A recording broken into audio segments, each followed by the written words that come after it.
مسلک حق جمعیت اشاعت و توحید و سنہ، علماء اشاعت و توحید و سنہ، حاضرین اشاعت و توحید و سنہ، پاسبان اشاعت و توحید، مناظر اسلام، ترجمان اہل سنت حضرت مولانا علامہ مطیع اللہ راشد صاحب، نحمدہ و نصلی علی رسولہ الکریم، اما بعد۔ جمعیت اشاعت توحید و سنہ کی سرحدوں کی پاسداری کرتے ہوئے اور جمعیت اشاعت توحید و سنہ کے مقننہ کے فیصلوں کا احترام کرتے ہوئے الحمدللہ آج ہم یہاں کھڑے ہیں، اور میں شاہ جی کی موجودگی میں وعدہ کرتا ہوں انشاءاللہ میری اپنی پوری زندگی جتنی باقی ہے اسی طرح میں اشاعت توحید و سنہ کی سرحدوں کی پاسداری کرتا رہوں گا۔ اور حالیہ مناظرہ، اس مناظرہ میں کوئی لمبا چوڑا تبصرہ نہیں کرنا چاہتا۔ حق کا غلبہ اور باطل کا بھاگنا اور دلائل کی دنیا میں حریف مقابل فریق مخالف کو دلائل کی دنیا میں زندہ درگور کر دینا، الحمدللہ یہ ہمارے مناظرے کا اہم حصہ ہے۔ ہم نے مناظرے میں 3 سٹیپ رکھے، چونکہ وہ منکر ہے معتزلیہ اور بدعتیہ کہ جادو کوئی حقیقت نہیں رکھتا۔ میں نے اپنی ابتدائی چند تقاریر میں جادو کا حقیقت ہونا واضح کیا۔ اس کے بعد وہ نبی غیر نبی پر اثر کا قائل نہیں تھا۔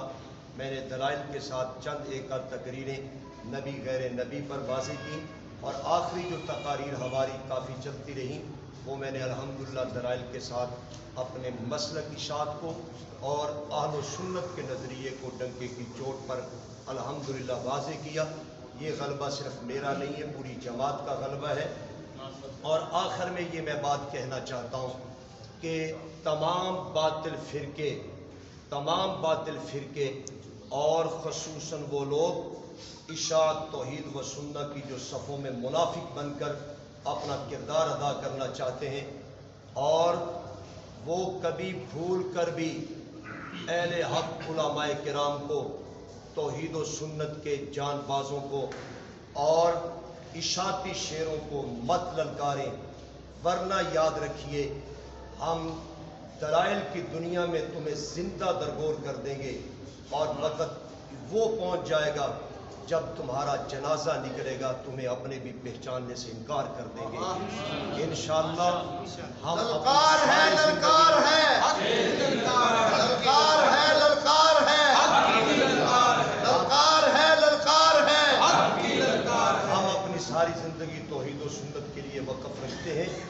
انشاءاللہ اللہ کی توفیق سے ہماری جماعت کے محبت کرنے والے علماء کرام، اور اس میں بلا شبہ مولانا نصر اللہ خان صاحب راشد، مولانا محمد طارق عزیز صاحب باجوہ، یہ قابل ذکر علماء کرام ہیں۔ اگر ان کی محنتیں ساتھ نہ ہوتی حقیقتاً یہ مناظرہ پائے تکمیل تک نہ پہنچتا، اور سب کا یہی خیال تھا کہ یہ مناظرہ دلائل کی دنیا میں ایک دفعہ سامنے آنا چاہیے۔ الحمدللہ وہ سورج روشن کی طرح وہ میدان میں آیا۔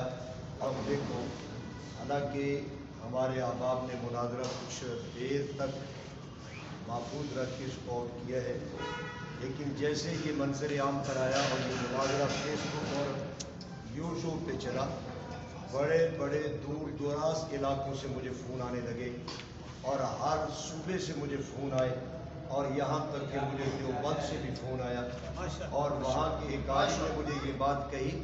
انہوں نے کہا کہ حضرت ہم آپ کو جانتے پہچانتے نہیں ہیں، اتنا ضرور سمجھتے ہیں کہ آپ علماء دیوبند کے ترجمان ہیں۔ ماشاءاللہ، اور یہ الحمدللہ اللہ تعالیٰ کی رحمت سے ابھی تو کچھ وقت بھی نہیں چلا اس کو چلتے ہوئے، جیسے جیسے یہ چلے گا انشاءاللہ اسی طرح یہ فوائد۔ آپ کو یاد ہوگا کہ میرے شاہ جی نے راولپنڈی میں کہا تھا اگر پاکستان میں اشاعت التوحید و سنہ نہ ہوتی تو دیوبندیت کا حقیقی نام کب سے مٹ چکا ہوتا۔